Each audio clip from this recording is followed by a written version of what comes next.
Well, it is 28 degrees here in Abuja, the Federal Capital Territory. Good morning and welcome to Sunrise Daily, your daily dose of sunshine. I'm Maokwe Ogun Yusuf. Should snatch that from you, Maokwe, and start using that term, the daily dose of sunshine as well.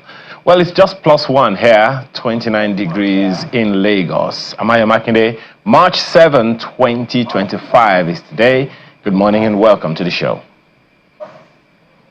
Indeed, Ayo, you say it's, is it one notch higher or colder? But in Idonre, where we're taking you to this morning is one notch colder in the hills of Idonre. What a week it's been. And we just think that this view, just taking a look at it, the majesty of it all, the serenity of it all might help you relax. So I'm just going to keep quiet and let you take in this for a few seconds.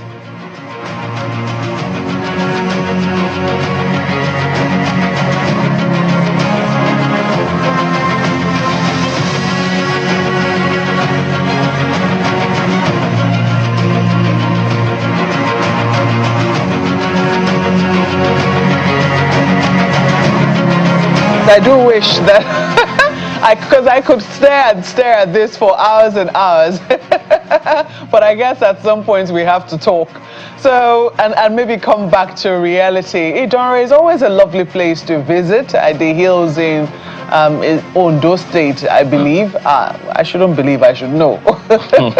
Are certainly a sight for sore eyes. I do know that anyone who approaches that particular town, the town of Idonre, and decides to go and learn about the history, the mystery around these hills, will certainly come back with a sense of awe and sometimes with a sense of just how small you are in the scheme of things. And I think that this is something that we all should remember, the fact that these hills have been here way before us and will be here long after we're gone. And so we have a duty to preserve what it is that nature has gifted us, and sometimes remember in our struggles for power, in our struggles for relevance, in our struggles for money, you know that sometimes some things are just fading. And I think that sometimes if you keep that in mind, maybe we just will learn a bit of kindness and a bit of consideration to our fellow men and women. Ayo. Well, it's one thing we know about Idonre is particularly the hills that we are looking at. It is iconic. Idonre Hill is well known for its landscape, as every one of us can see. And Maokwe, it may gladden you to know that it's also one of the nation's nomination for the UNESCO World Heritage Site shortlist. And it's about 3,000 feet above sea level and houses a unique ecosystem. It contains some very important biophysical and landform features whose interaction with features, with physical features, is, as you said, a sight for sore eyes when they talk about its cultural landscape. It's I don't know how many people see the therapeutic effect of what we are talking about. The therapeutic effect of it. Go to UNESCO's World Heritage Center website. You will find Idonre, that is Idonre Hills, on that website as well. One of the most awesome, most beautiful natural landscapes in Ondo State and Nigeria. Please, as Marco said earlier, take it in for a bit.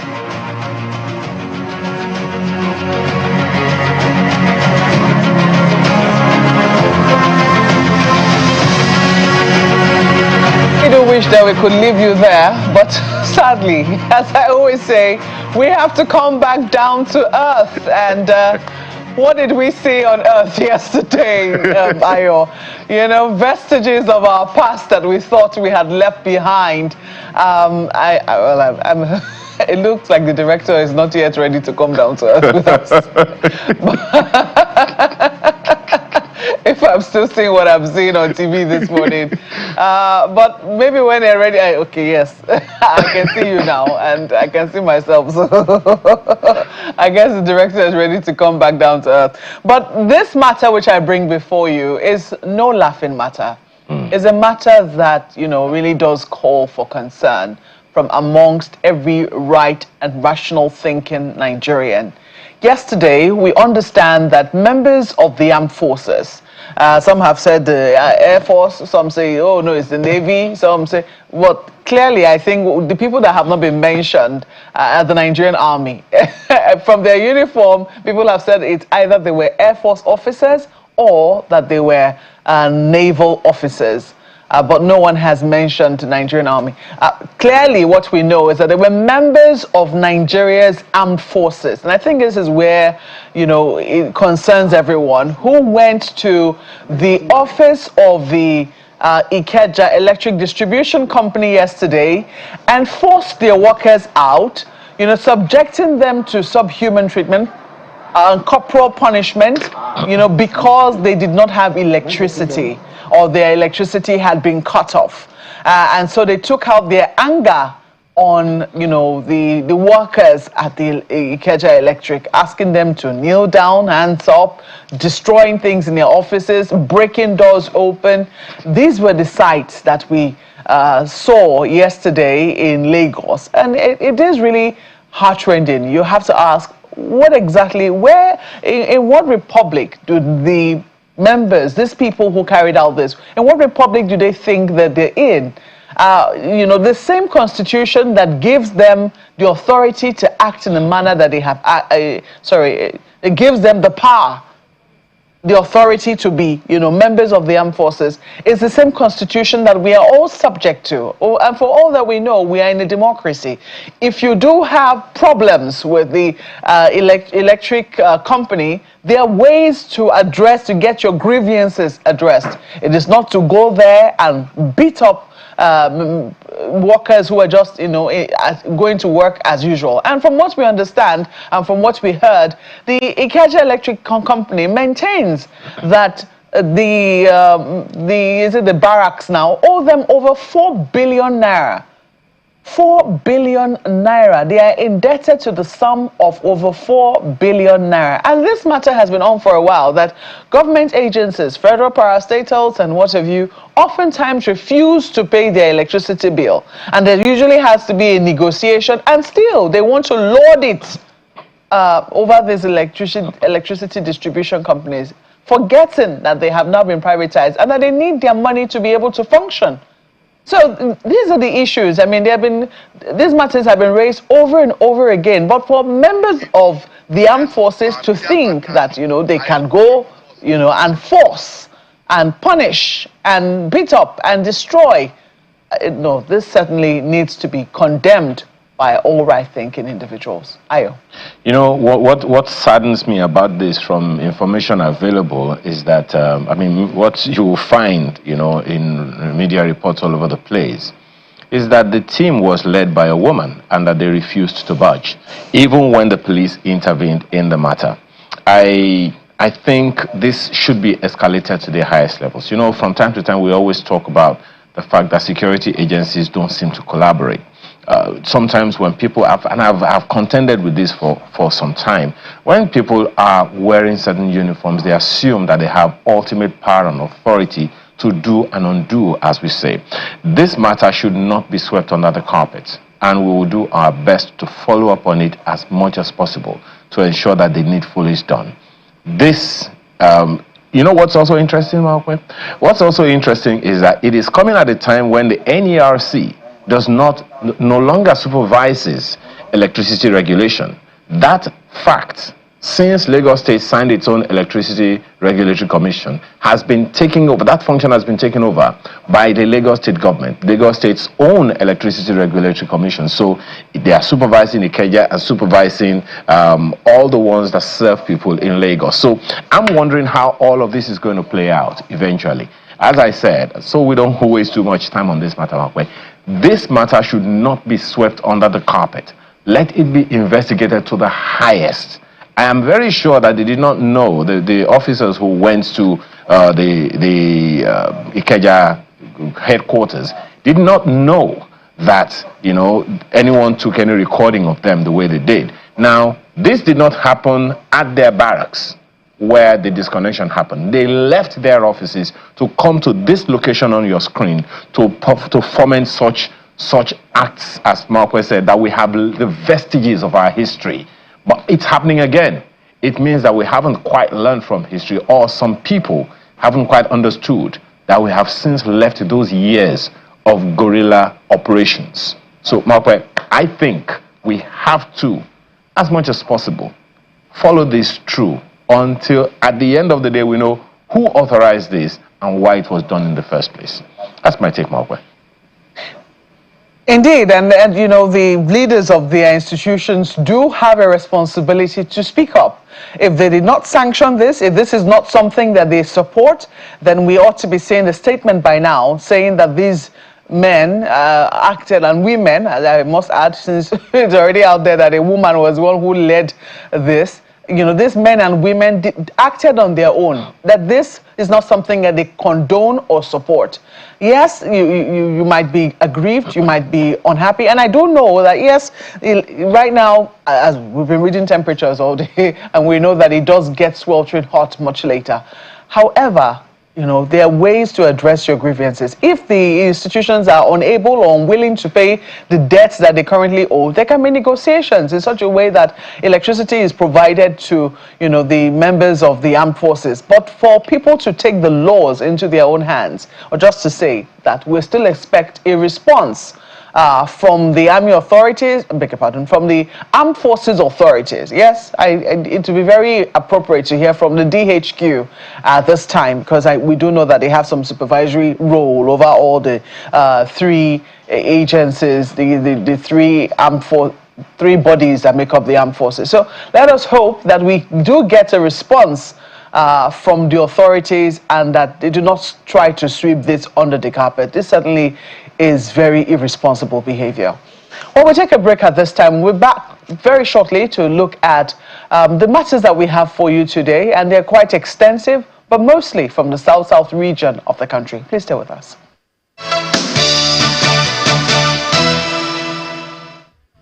Well, going all the way to Rivers State now, which is still very much in the news. Yesterday, details of the certified true copy of the Supreme Court judgment as to why it recognized the Amewule-led local government, Amewule-led assembly came out yesterday in the press, and quite a number of media houses were able to lay their hands on it. But we have also seen quite a number of reactions, a number of groups now coming out to threaten the production of oil in the Niger Delta area if, the governor of the state is not allowed to function effectively.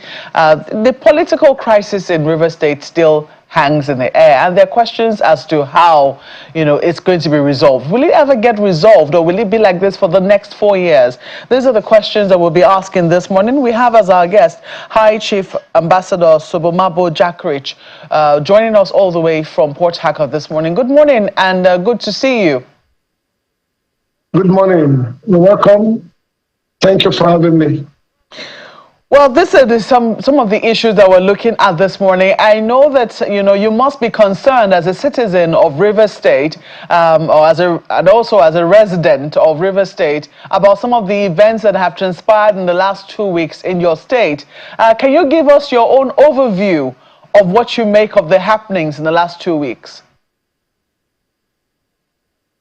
First, let me know your name. I think it's wise I know your name. What is your name? Maupa is my name. Okay. You're welcome.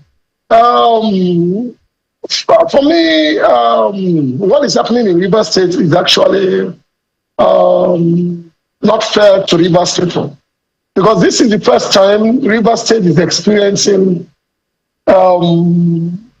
quality leadership, despite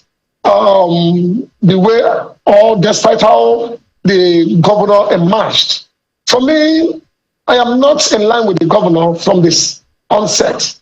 And today, the governor and I are working together because of the quality leadership that Rivers State has been in need, that Rivers State has been yearning for. This man has come and he is giving us that leadership that is needed. What is happening today in the state is not fair to the state and to the government of Rivers State, because it is distracting, and as well as causing unrest in the state. I believe that something better should be done.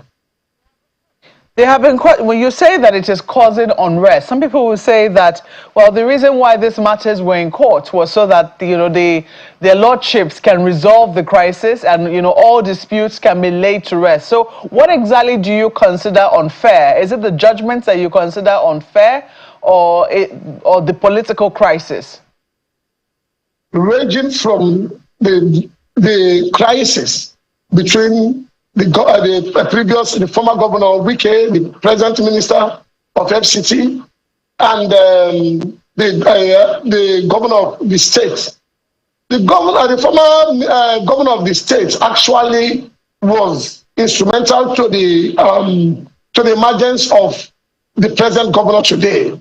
Because I remember when I was also contesting, I contested against the present governor of the state, and him, the former governor, the present minister of FCT, compared and did all within his powers to plant Governor Simlaye Fubara, and then making a U-turn to oppose him for no just cause, perhaps just because he wants to take over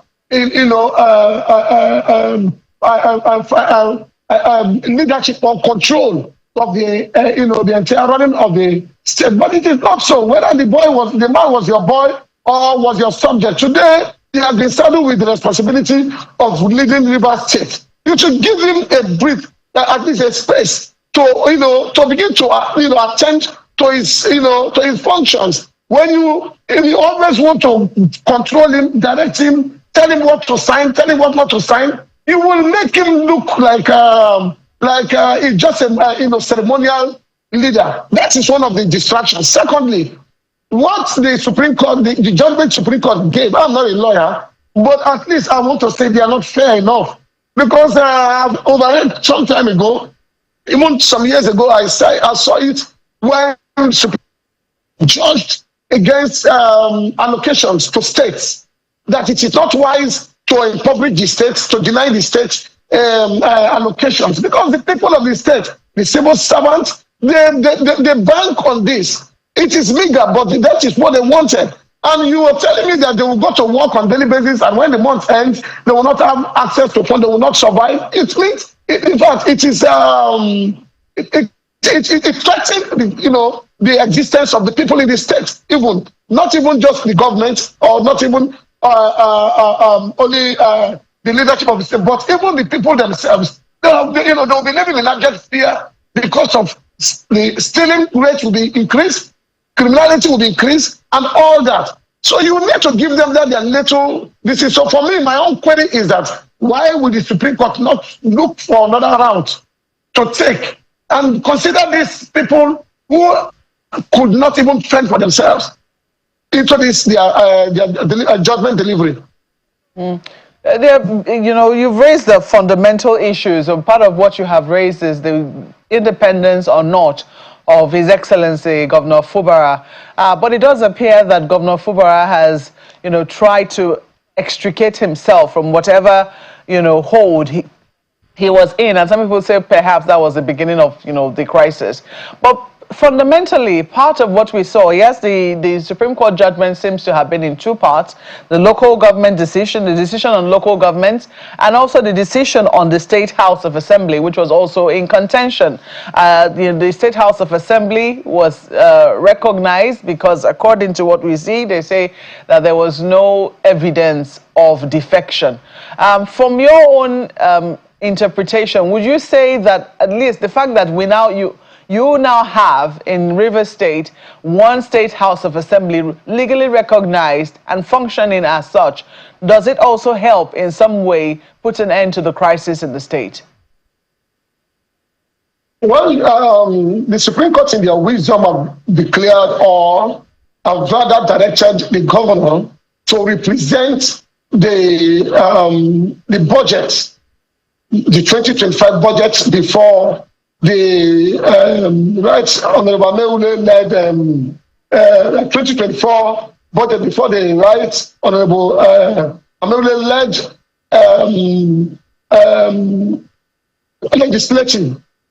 The truth is, that budget, for what I know, the little way I know, is a budget that was passed in 2024. We are already in a new year. We are already in 2025, and we should be looking at 2025. But in any case, whatever it is, if the Supreme Court so desire to have recognized the Ameule-led assembly, it is not a problem. The governor have already come out to say he is going to adhere to all the directive of the Supreme Court only when he has seen the CTC of the judgment. But before that, the governor even went ahead to direct the local government elected, or the former elected local government chairman, to hand over to the HIGs. Now that implies that the governor is in line with the directive of the Senate. He has not said no, even though according to him, he has reservations. He may not be happy with the art. Of course, everybody knew that the judgment perhaps may not go well with him or even his followers. But that does not mean the governor, who is a law-abiding citizen, who oppose the rule of law, will not adhere. He said he is going to, work in line with the directive of the Supreme Court, pending when he sees the CTC. And then again, the governor also made, an appeal. I saw it online. An appeal that asking the legislatives, the Ameule-led faction, to give him some time to be able to put this in. That is after citing the CTC. He cannot just act without seeing the content, seeing what's the full directive given or ruling given by the Supreme Court. And that is why I feel that what the Ameule-led faction is doing is they are blowing the whole thing. He is the governor of the state. He is their boss. We have to work together. There should be a synergy. There should be decorum. There should be respect for the office of the governor. They are, yes, a very important arm of the government, but they should also understand that he is the number one citizen of the state. I remember that the previous years when the former governor, the FCT minister, was there, was the governor. These things were not happening because because of his way of rulership. He controls everything he wants to do with minds as if he is everything. But this time around, because they see this man is God-fearing, he respects the people, his humility is second to none. They want to take it as an advantage to begin to victimize him or begin to intimidate him, make him look as if he does not know his left from his right. Well, one of the things that a number of people will be wondering now is, how do we take this further? At the end of the day, what does everyone want? Everybody wants peace in Rivers State. And so, in your own opinion, Mr. Jackridge, what do you see happening? How do you see the Assembly and the governor working together? There are those who will still say, look, at the end of the day, there's still a lot of politics going on. There's still a lot of legalese that may still follow this. But what would you advise, taking away the politics and the legalese and looking at the interests of the people of Rivers State? What would be your recommendation? Because clearly it seems like the lines are still drawn. Yes, the truth is that, judgment, these other people, they have come to inform the public their own understanding of the judgment. And that the judgment means for them to come, do and undo the people of the state, compel everyone to be subjected to them. Now, that shouldn't be the way out. What I expect is they knew that they don't have integrity or integrity. They don't have it. they lack those morals to begin to speak, even for the people. Legislative, that to the best of my knowledge, we declared that they are no more a party people. They are not of the PDP, but I saw it, that they are no more PDP, that they have not been capped to APC, went and took oath of allegiance, or what do you call it? You people are lawyers. They went to took the oath that they are no more PDP members again. And all of a sudden, coming back to go behind, wanting to take another, or are they taking another oath again, claiming that they did not defect. That is to tell you they lack the moral. They don't have integrity. And they believe that this is how politics is. They can call black white. Just like I'm already, yesterday I did a press release talking about their sinister moves to frame me up. Because why? I have followers and I declare support for the governor, saying the credibility has brought to them. Initially, we don't have what they call stewardship. But the governor's leadership is such that everybody, even the layman, can see and say, no, this is what they want. And that is what endears the people to him. So the people should come down low and lay out with the governor. See how they can shut away from the government. Is always on the side of the people. But they are looking for violence. They are looking for bloodshed. Let me remind you, sir. Do you know that all this period of time the governor has been in charge, there has never been a bloodshed. There has never been fighting anywhere, despite the kind of challenges, the kind of deliberate, attacks he is getting. But if you were to do these other people, by now you would have heard what would have happened. Houses raised down. The same people raised down on the local government councils. The same people are, we want the government to advise them, even though the Supreme Court judgment has favored them. But remember, the judgment before the Supreme Court is not that of their defection. Now there is a defection case that was ongoing at the Federal High Court that was stopped. So that one is a different case from this. The Supreme Court only directed that the governor should, since there are 3 or 4 members that have been managing. Just a quick one, Mr. Jackridge, because you've raised quite a number of issues, and I just want to quickly follow up on them before we go on to the next item. You said just a little while ago that the Amewule team, they swore an oath at some point to join another political party. But the Supreme Court says there is no iota of evidence. Do you have that evidence indeed that they moved to another political party? Definitely. If you give me time, some of us were present in the chambers when they took that decision. Some people, some pressmen, including your office. No, I'm talking about evidence. I'm talking about evidence. No, maybe there is a signed document or something. Evidence? Okay.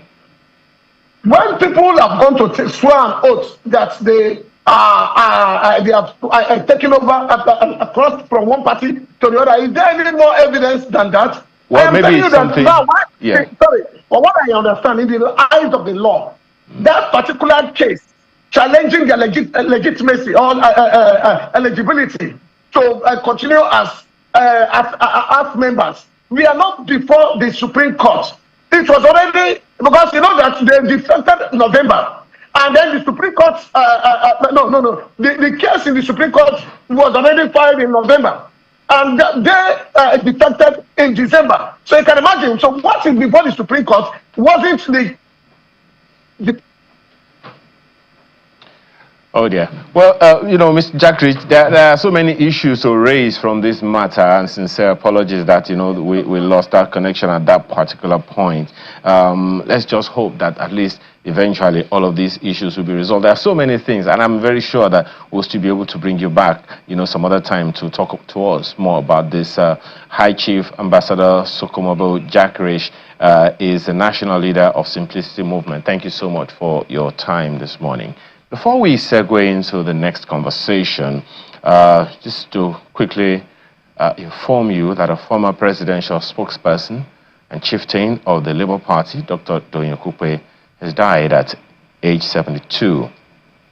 Family sources say that Dr. Okupe, who served as a senior advisor to former President Goodluck Jonathan, and later as the Director General of Peter Obi's 2023 presidential campaign, died in the early hours of today.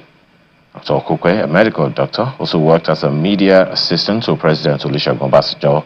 Then, in 2022, he briefly became the vice presidential candidate for the Labour Party before stepping down. He then served as Director General of the Labour Party's presidential campaign team. Again, to quickly remind you that Dr. Doyin Okupe, a former presidential spokesperson and chieftain of the Labour Party, Dr. Doyin Okupe, has died at 72. We'll take a short break. When we return, our next conversation is next.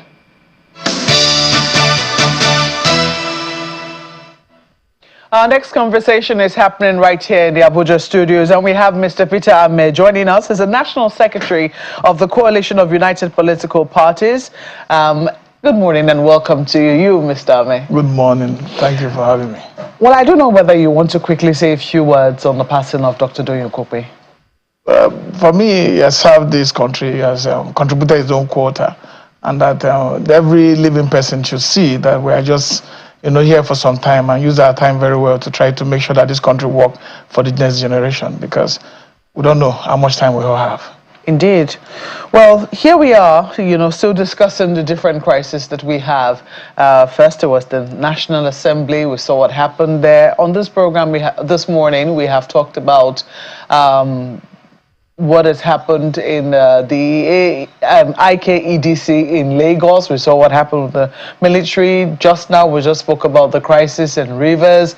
We do know that there is also a constitutional problem going on in Benue State with regards to attempt to remove the chief judge of the state. We don't know whether that has now been stalled given the intervention of the NJC, but these matters are still very much on the front burner. For you, taking a look at some of the issues that are currently pending before us, which one of them would you say, really comes out at you? I think the whole case, including Rivers, really breaks my heart, because we still have this primitive idealism towards power, because people think that power is for the benefit of the beholder, just to be able to get power for the benefit of yourself and family, not looking at the larger picture of the benefit of the masses, because power is supposed to be able to dispense justice, be able to do well and do good for even if you look at the oath office, that you'll be fair to all manner of person, as long as you are a leader or you are elected as either Senate President, the President, or the Governor of a state. You see the case of the River State, you find out that there was even an affidavit, where he was saying oath. It was an affidavit signed by the 27 lawmakers that they were leaving the party. And where we have a problem with this law is because of the law itself. Those lawmakers are actually they do not have the intention to make law for good governance and development of this country. Because how will you make law? In Section 109, Section 1G, there was a direct statement, a law made there to say that as soon as a lawmaker defects from his party, he will vacate his seat. Then you go to Section 109, Section 2G, and clearly state that you have that the presiding officer shall declare the seat vacant. So the presiding officer now becomes somebody to give a force to the provision of the Constitution. However, if the presiding officer is the party, is the beneficiary of that defection. So this law does not make any headway for our democracy. And it does appear that it's not going to be seen any amendment soon. How do you get the amendment done? You need 2/3 of the state assemblies. They will never cooperate. They are the ones who have installing all the amendments for the good for us to be able to get laws that will propel Nigeria into pure federalism. You have a Supreme Court judgment that said that the local government election was not conducted in line with the National Electoral Act 2022 as 2022 Electoral Act. How do you look at local government in Section 7? That is a different body, an entire body created by the Constitution. If you ask people today how many independent electoral commissions we have, people will tell you we have one. We have about 37. Each of the state independent electoral commissions are independent. Yeah, but they must draw their powers from somewhere. No, they must draw their power from the state assembly. If they want to create laws for the running of the local government election, it comes from the state assembly. Yeah, we're running a federal system that has which one of the state assemblies now in the matter that has to do with Rivers? For me, at the time that before the Supreme Court judgment came, people talk about 4 House of Assembly people taking law. You take from the available become the majority. If people are defected from their party and there are 4 people remaining as the bona fide elected members of, you take the majority from them. But the Supreme Court have made a different statement, and I said that and people, there's a confusion with the judgment, because you have a situation where this case was brought even before the defection. This case was the time they were struggling for local government. You know, local government is captured as Section 7, like I said. The Attorney General tried to cure the local government problem by trying to look at Section 162 and said that the local state and local government joint account is allowing state governors to mismanage local government resources. And that has been resolved by the Supreme Court. But Section 197 is still a problem because the local government independent electoral commission will still within the authority of the governor, and the governor set up the committees that run those ones. So you cannot have a state assembly that they say was restricted and say they have dissolved local. They are now asking that local government election cannot be conducted. This cannot be. Look, there's a work for the executive. There's a work for the legislature. You cannot have the two sides. Your responsibility is to make law for the good governance and development of the state. That of the executive is to implement that law. So you cannot have a situation where you want to make the law and also want to be the implementer of that law. So we have for us to be able to solve this local government issue, it's about who controls the state. It's not about the interest of the people, like our chief said. It is about who. This weekend that we're talking today, that is, they say, a Wike-led group. Wike ran the state and dissolved the local government chairman in Met that was left behind by Amici. The roof didn't come falling. He also had a state assembly that was not in full session. And throughout those periods, we must be able to be, fair to all and look at our justice delivery process. So because politicians can confuse our judges, they come with all manner of cases, file more than 5 cases in court. There's a case that is a court of appeal today that is dealing with the defection of the lawmakers with an affidavit signed by them in court that they have defected from the PDP to the APC. Yes, we know the court does not work on media, documentary evidence and all that, but we need to have our court fast-track so that politicians don't take this idea of, the strongest man will have it all. Yeah, but this is the case. This is the case now that has first of all reached the court, yes, the Supreme Court, the apex court. And on this particular, based on what is before it, the Supreme Court, it has taken a decision. What was before the Supreme Court? There was no evidence showing. In fact, the Supreme Court justices berated the governor very sternly, talking about how he demolished the Rivers State House of Assembly, and that this matter came up way before the defection of the lawmakers, and it said that he tried to act as a despot because there can be no constitutional governance without the House of Assembly. So even before the matter of this defection of the lawmakers came up, it did appear that the governor did not want the members of the House of Assembly to be able to exist or to be able to sit. Are you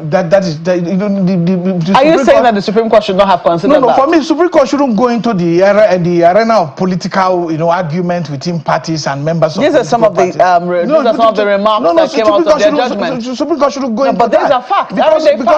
Because political survivor is different from the fact brought before them. As of the time that there was a misunderstanding between Wike and Fubara, the whole state had already gone. Are you saying that the political survivor should not be done within the realms of legality? Within the realms. There was a CX setup.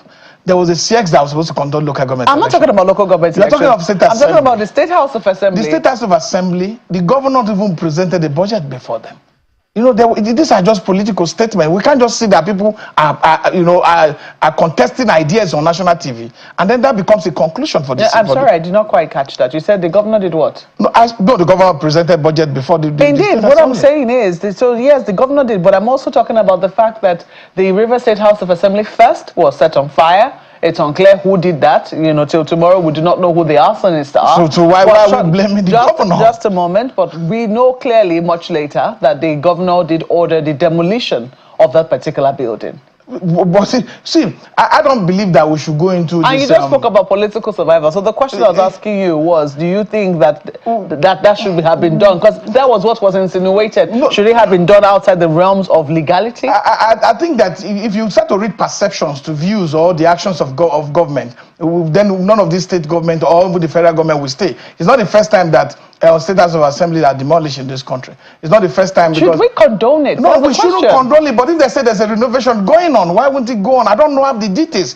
I felt that we should look at the laws when it comes to the establishment of local government in Nigeria. Where is the law? Section 7. That's where they derive their power from. When it comes to the joint and local government account, which the Attorney General had done his best to be able to review that. But then you look at the local government election itself. that has become a problem when one party contests and they win all. It's a problem for our multi-party democratic system. I don't support any government, whether it's Rivers State, whether it's Kado, whether it's Kogi. We need to review our laws. Our laws are our problem. And then you have people who can manipulate processes to be able to get their way. We can't have that running a system. And we can't have a system where we depend on the strong to be able to have our laws interpreted. See, there were challenges in Rivers State. There are no doubt about that. But the fact remains that I think that when the Supreme Court read beyond what should be, because whether there was a contestation, whether there was argument, whether there was conversation to how the executive and the House of Assembly in Rivers State were supposed to operate,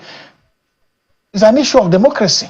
But the democratic norms that we must respect is that we must respect the will of the people, and that we must respect our own laws. That because we cannot have children who watch TV and see state House of Assembly members defecting from one party to the other, holding flag and then chanting the name of the party they've defected to, from APC, the PDP to APC, and then file an affidavit in court. The court must have the courage to be able to consolidate all these cases and hear them at once. We are not the first democracy on this planet. So you think that this matter should have been consolidated? Everything should have been consolidated because we are taking them in confusion. You now say, oh, you've taken decision on a case that was there before the lawmakers defected. Yeah, but I'm also there's a case that came after they defected. Something happened in the courts. At some point, I think it was the Court of Appeal, the president of the Court of Appeal did set up a committee, is it a judicial panel or of some sort, to listen to all the appeals emanating from Rivers, because she also saw that this could be a point of crisis where there were different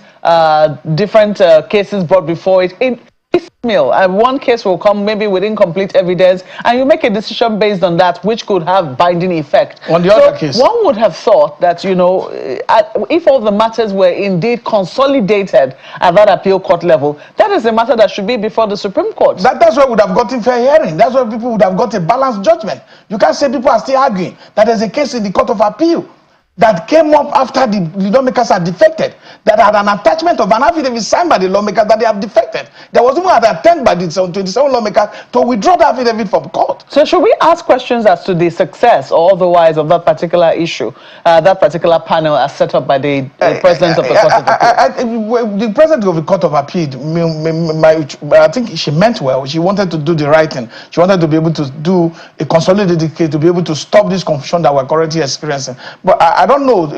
I don't want to be part of those who believe that political consideration is also affecting judgment delivery in this country. I don't want to be part of them. But I believe that I still believe and stand on this point, that if you have a situation when there are crises within the state and you find out people are filing federal cases everywhere, this one is filing, that one is filing, the court must be courageous enough to bring all these cases to one table and say, if this case affects this and this don't affect this, why do we have to take judgment and make the other one irrelevant? We need to be able to have this kind of system. And I must commend the president of the Court of Appeal for attempting to do that, but I did not see the result. I didn't see the result because we cannot continue to have a situation where our democracy is threatened by people, whether threatened by those in government, the governors, or threatened by those who were former governors. It doesn't matter. What we need to do is to build a balanced society where this child of the common man will also proceed to power without saying that I brought you. Because what we have today, in the 80s, you could see when Babangida, ordinary people can be successful in this country. You can even apply for a contract and get it in the state or in the federal level.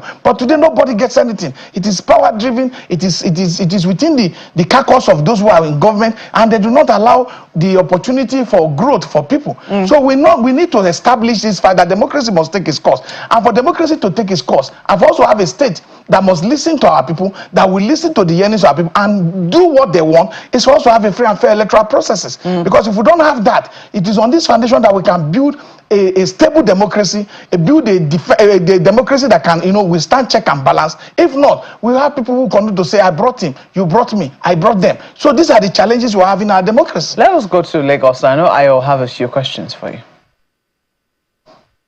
To ask Maupe, and that's it always makes me uncomfortable, is whether or not the political class is well aware of what is expected of them. So, because I'm just wondering why we all agreed to the rules and regulations of our electioneering and politicking. We all agreed to the Electoral Act. We all agreed to, the Constitution of the Federal Republic of Nigeria, at least as amended so far, because for the past how many years now we've had 5 amendments. So to an extent we can say that this is something that we all own. How come it seems like it's the political class from time to time that will know what to do and not do what they ought to do? Otherwise, why would a case almost as simple as what we have go all the way to the Supreme Court if the political class know the right thing to do? Go ahead. I don't see Christopher. The political class itself are taking our people for a ride, and our people too have also come to a point that they have this adjustable belt. That every time things get worse, and they adjust to a bit of the reality of times, and then try to follow up with the pace at which politicians are setting for them. We can't have an agenda setting process for our democracy if we have people in power who don't care about people. Because you are not supposed to be in power so that the people can be, be beholden to you. You are supposed to be responsible for the people. So the political class have hijacked the electoral process, and because they have hijacked the electoral process, they tell you that we will put you there. I know people who are living to rush to, people who have made people put people in power and say no, you can't win an election without them. We need to have an electoral umpire. And like I said, we have about close to about 37 independent electoral commission, because each of the state electoral commissions are independent, and they are in section 7 of the Constitution. So we need to have this process where state independent electoral commission are not the instrument by state government to be able to win election at all costs and win 100%, something that is not obtainable anywhere in the world. And then we need to have an INEC that is unbundled, that will have less pressure, performing other functions apart from concentrating on. It seems like, Mr. Omer, it seems like you are making excuse. My sincere apologies, Mr. Omer. It seems like you are making excuse for for politicians, or for the political class, as it were. Because on the one hand, okay, interestingly, you are also one of them. Because we know sometimes some cases, I'm just wondering, why should this case even go to any court? Even the magistrate court should not engage some certain cases, but they'll go all the way to the Supreme Court, and other cases that are almost of more significance than some of these political cases, they are suspended. The lives and livelihoods of some people are suspended. I'm sure you know that there are cases, property cases and all whatnot, that's been in court for years, 10 years, 20 years in some cases. But the political cases seem to always take the cake because of their time-bound nature and urgency and all of that. So looking at, again, the political class, because the issues in Lagos, the Lagos House of Assembly, the issues in the Rivers House of Assembly, issues in the National Assembly, they're all by politicians. What should people understand about politicians? So that when these cases start, people know, oh, okay, it's politicians. What should people understand about that, first of all?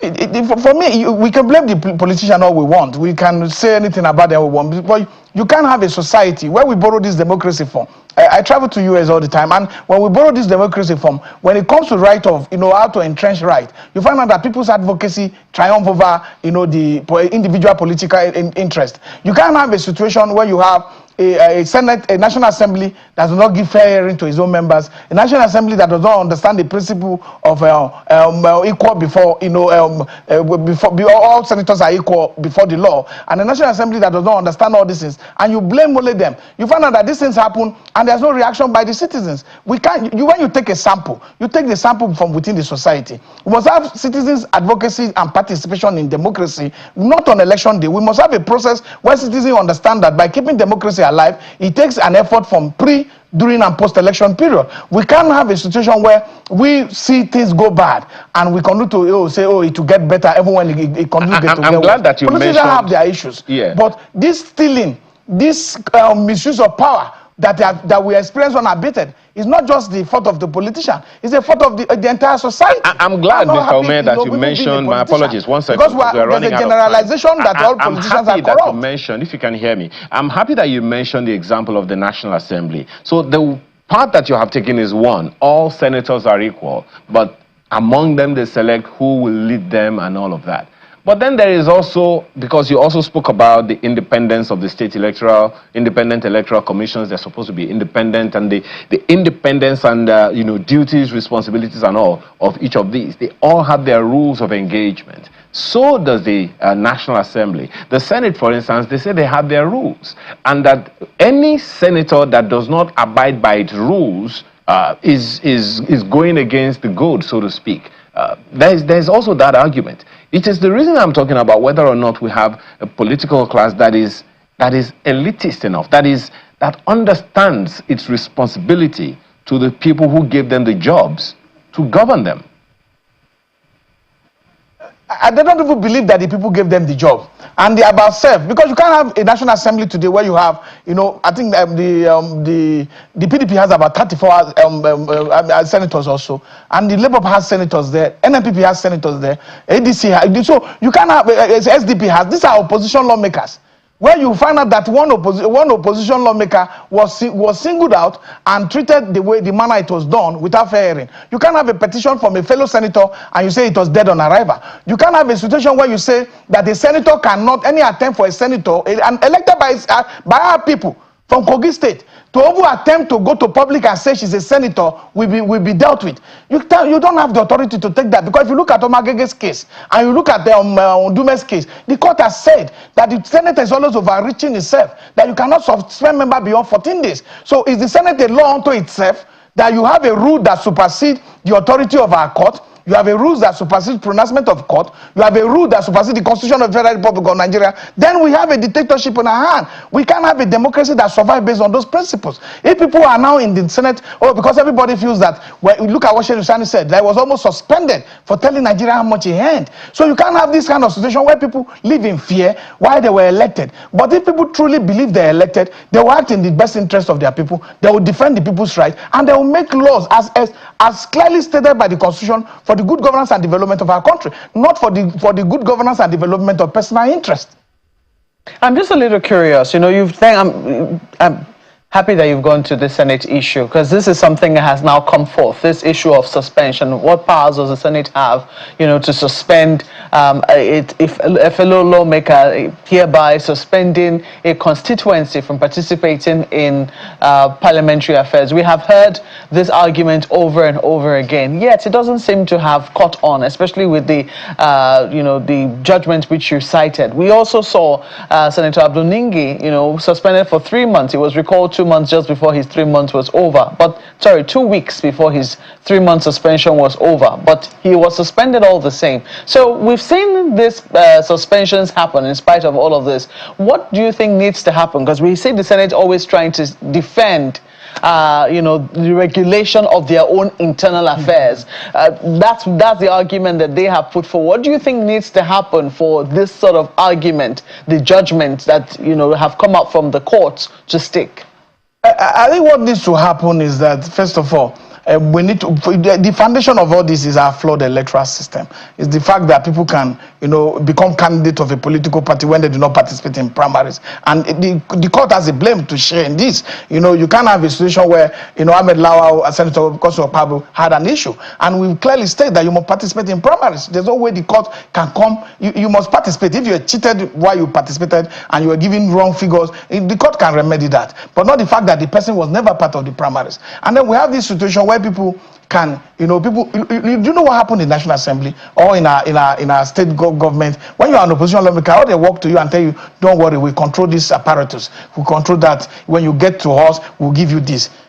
We need to have a system that can defend our constitution, and the people have a role to play. And when we have so it's not the metropolitan communities like you have Abuja, Lagos, and Co. that has a problem. There are still ungoverned spaces in this country that our people can't decide for themselves to go to ballot. That they vote in basket because one man said they have to go this way. So we don't have a democracy. And why you think that America has an electoral college? It's because they felt the popular vote most times we go maybe how they call it, out of euphoria, the out of excitement, people could just vote on popular vote. But when you look at enlightened communities like FCT, you put electoral vote in Lagos, you put in Port Harcourt, you find out that this electoral vote will now determine are these people making sense with their majority of vote cast. So these are the challenges you have. We must make sure that first of all we have a democracy that does not that does not create an environment where the man must be a billionaire before he can get to the National Assembly, where the man must borrow money. So if we have that, the people will get to be able to discuss their conscience. As it seems today, people are more afraid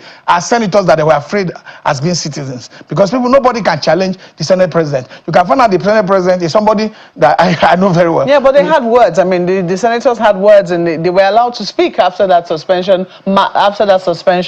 Proposal was put forward, and it was seen that the ayes had it. Not only that, even when the plea was made for a lessening of the judgment, or of the penalty, it would seem that it didn't get a lot of carrying. You've heard me. I say everybody's afraid. The truth, the people want to be in the good books of the Senate president, or the good of the leadership of the Senate. If not, why would the Senate president, an accused person, preside over his own matter? Saraki, step aside. If you believe in the fairness of justice, he's a lawyer. He finished from law school in 1988. He should be able to step aside and say, look, can this person take charge? This deputy Senate president, why have I present myself before the panel? Look at Natasha's petition. No, just a moment. The matter was not about sexual harassment. No, it was not about sexual harassment. It was about the rules of the House. Indeed. But when Natasha presented the petition already, there was no way for him to proceed. And you look at the Chairman's Ethics Committee, said that the matter was dead on arrival. Where's that law? Where's that law? Where's the foundation of justice is the principle of fair hearing. If it's not there, there's no justice. Natasha is from Kogi State. What's happening to our district? Our district elected her in spite of all the oppression, all the wars she went through in the state. Look at what happened in Kogi State. There was a governor there. It's not easy for Natasha to have gotten elected by our people. Then you wake up today, you're going to deprive that district the opportunity of being represented by Mr. Ame, I'm afraid we're totally out of time, but I do know that this matter is certainly not one that will go away easily. We know that the matter is still going to be very much in the media. We have to thank you very much for coming on the program this morning. Mr. Peter Ame is the National Secretary of the Coalition of United Political Parties. Well, that's our program this beautiful Friday morning. We thank you for being a part of it. Thank you for watching. I'm Maokwe Ogun Yusuf. Of course, you can get more on our handle X Sunrise Daily. Now I'm Ayo Makinde. Enjoy the rest of your day.